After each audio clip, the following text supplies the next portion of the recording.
Now while Jesus was at Bethany, in the house of Simon the leper, a woman came to him with an alabaster jar of very costly ointment, and she poured it on his head as he sat at the table.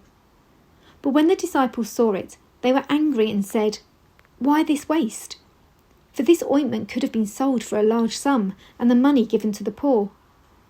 But Jesus, aware of this, said to them, "Why do you trouble this woman? She has performed a good service for me. For you always have the poor with you, but you will not always have me.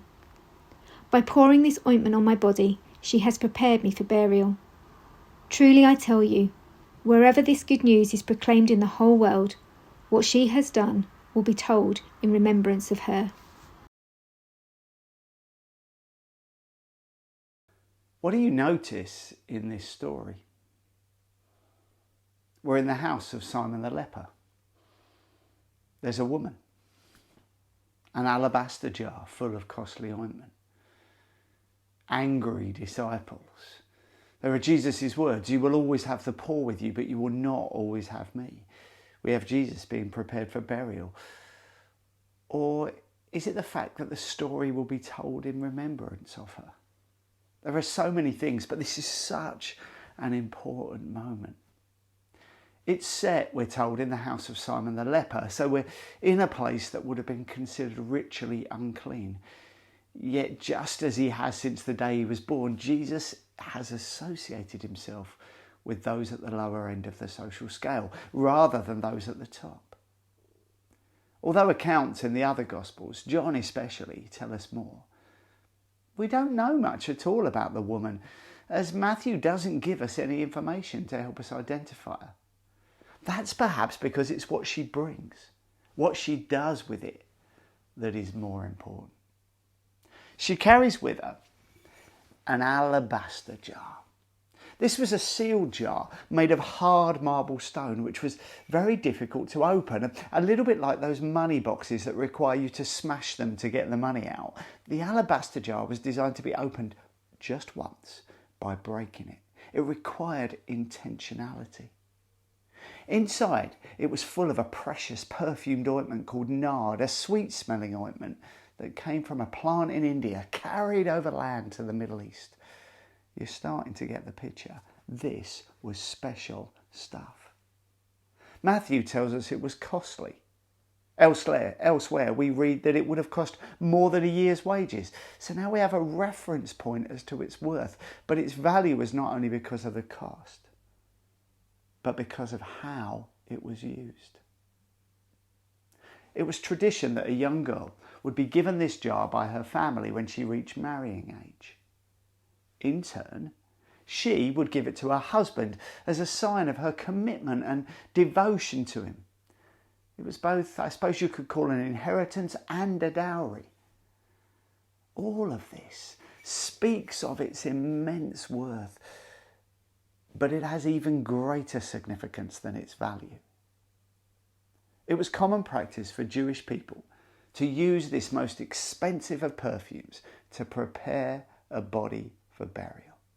Despite him having told the disciples on a number of occasions that the moment the woman broke the jar and poured the ointment onto Jesus' head, only he would have known exactly what would take place later that week.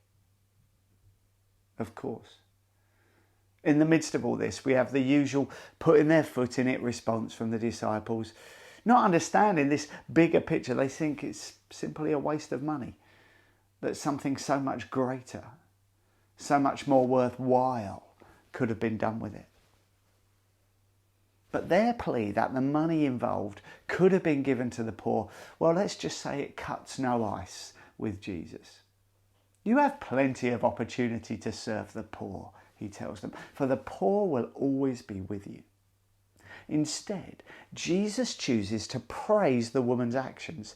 He knows the extravagant love, the service, the worship that it represents. What's more, history will mark her generosity, for wherever the gospel is preached, she will be remembered. Two closing thoughts then.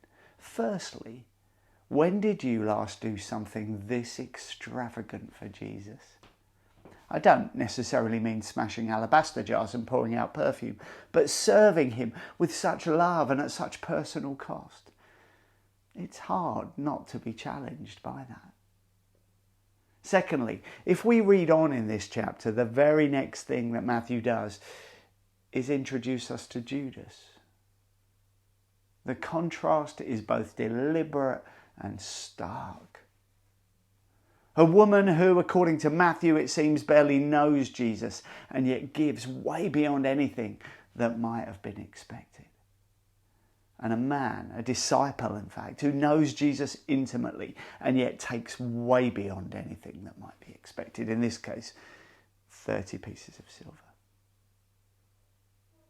Which do you relate to best? The one who is driven by pleasing God's heart, or the one who is driven by pleasing their own?